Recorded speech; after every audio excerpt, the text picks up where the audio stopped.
"It's worse than we ever thought." Shanann Watts' family react to Chris Watts' disturbing confession as to how he killed her and their children, with one of his daughters screaming, "Daddy, no."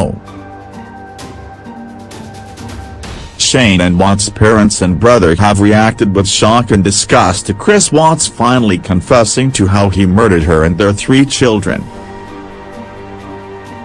In an interview with Dr. Phil that will air on Monday, Sandra and Frank Krzyzewski were joined by their son to share their grief over the deaths of their daughter, her 2 children Bella and Cease, and her unborn son.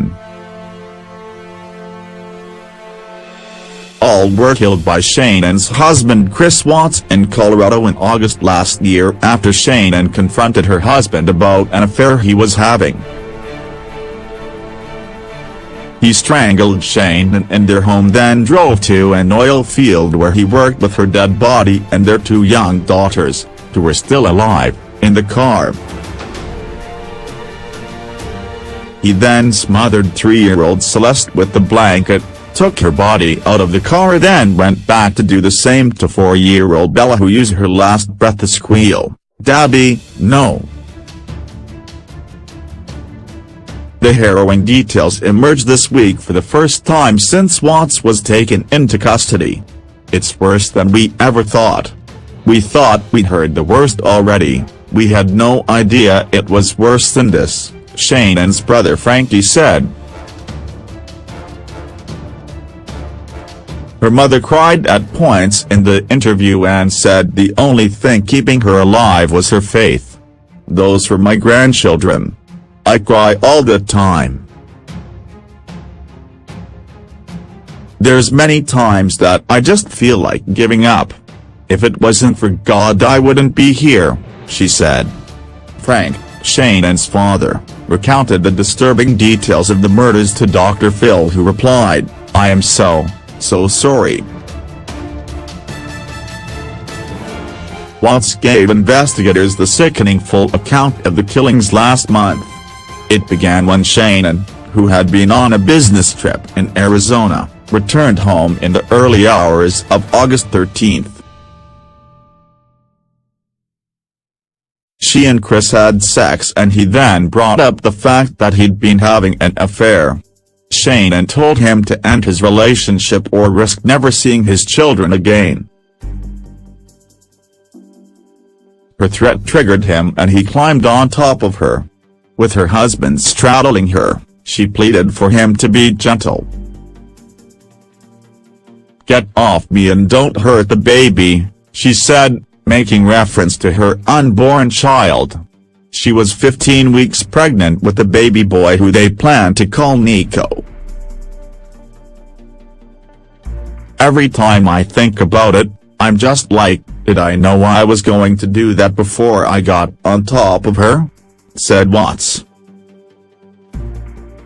"Everything that happened that morning I don't know, and I tried to go back in my head and I didn't want to do this, but I did it.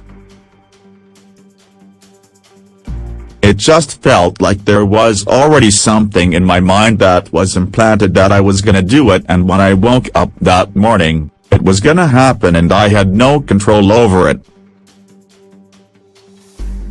He then read a Bible verse when Shanann had stopped breathing, saying, "Forgive these people for they do not know what they do."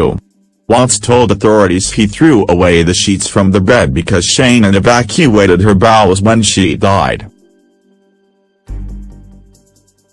Watts also revealed he had not spoken to any family members since he was sentenced, which would explain why his father has insisted that his son is innocent.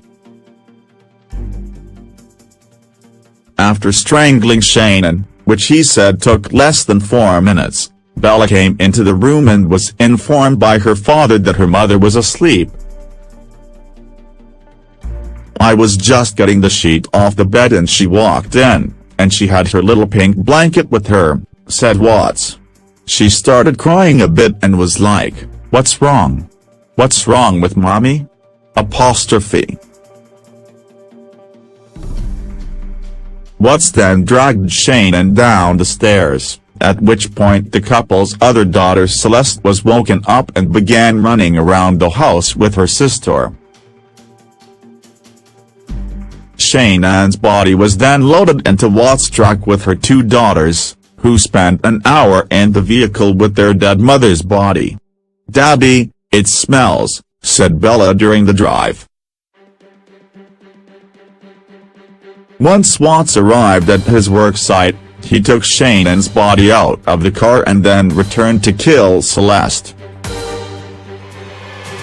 He smothered Celeste with a New York Yankees blanket while choking her neck and then tossed her body in an oil tank. Bella sat silently and watched as her father killed her little sister. When he returned from dumping Celeste, Bella asked quietly, "Is the same thing gonna happen to me as Cease?" Watts said he was not sure if he told her yes or not at the time. She put up a fight while he began to smother her in the same manner as her sister, making grunting noises and screaming out just before she died, "Daddy, no." Celeste was able to fit into the opening in the oil tank, but Bella had to be manipulated, said Watts, who next went about burying his wife Shanann. He raked away some weeds but then dumped the rake when it broke, before putting her and his unborn son Nico in a shallow grave.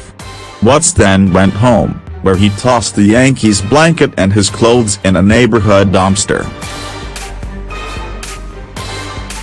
He said there was no master plan and he is still not certain how he managed to act normal around people after these events transpired in early August.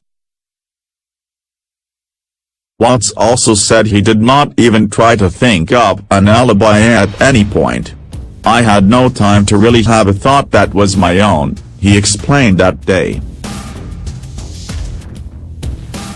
One of the key reasons for Watts' rage and anger towards his wife was her decision to cut ties with his parents after an incident that occurred a few weeks before the murders. Shanann declared that his parents could no longer see the girls after his mother served ice cream with peanuts at a party, despite his daughter's allergy to nuts. "I don't know if that had something to do with it. That something inside me just triggered it and then it just like all that pent up from the wedding and everything," said Watts. "It's like a long fuse that finally just went to its end." Watts said that he regretted the way he came to treat his family after he began dating Shanann, and revealed only his grandmother came to his wedding. He said that he entered a guilty plea because he did not want to make his attorney's life for the 2 to 4 years the trial would take to run its course. "They would have done anything I told them to do. I don't see how they can do that," said Watts. "Like, that's what attorneys do. Like, they take their defendant and they say, hey, like, what happened, okay, we'll go with that story."